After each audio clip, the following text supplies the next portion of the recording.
Ang biktima ay asawa ng akusado, si Sitco. Ayon sa saksi, nakita nilang magkasama ang mag-asawa bago natagpo ang patay ang babae.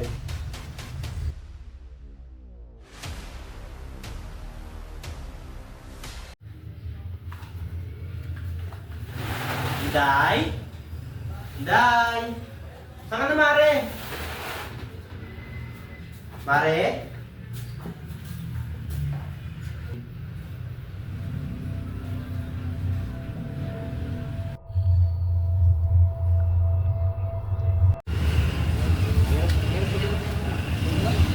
Sitco! Ano nangyari? Ang asawa mo duguan! Ha? Hindi ko alam, Maria. Pag-uwi ko, ganyan na siya. Pero may nakakita na ikaw ang huling kasama niya kagabi. Totoo ba yun? Hindi! Oo, nag-away lang kami.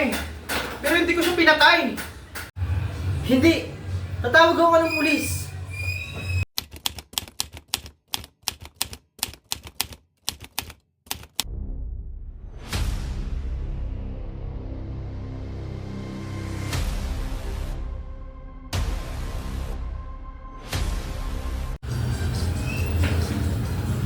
Brother, Robert Joel Sitco.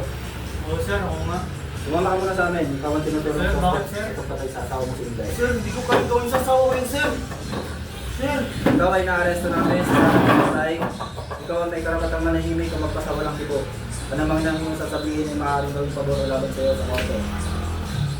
May karapatang ka kumuha ng iyong tagapagtanggol kung wala ay ito pagkakalog sa iyong gobyerno. Naintindihan ba ang iyong karapatan?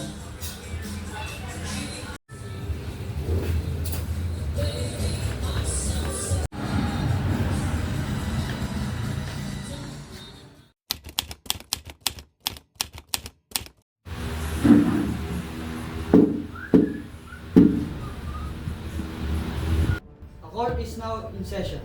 Biktima ay asawa ng akusado, si Sitco. Ayon sa saksi, nakita nilang magkasama ang mag-asawa bago natagpo ang patay ang babae. Sitco, ano man sabi mo sa paratang na ito? Mahal ko ang asawa ko. Hindi ko siya kayang saktan. Sinungaling Nagkawala mo! kami dahil sa pera. Ang Kasi hindi ko siya sinungaling mo! pinatay. Babae ka! Ginawa mo naman yung pera ko dito, ha? Ano ka sinasabi mo? Ikaw, matagal na ako nagtitipi sa'yo. Ako din, matagal nang titipi sa'yo! Ah, ganun, ha? Napakasinungaling mo! Silence of the court! Matapos ang pagdinig, napatunayang may sapat na ebidensya na ikaw nga ay pumatay sa iyong asawa. Kaya't hinahatulan kita ng reclusion perpetua sa kasong parricide. Case closed. Hindi! Hindi ako pumatay. Ano ka dyan?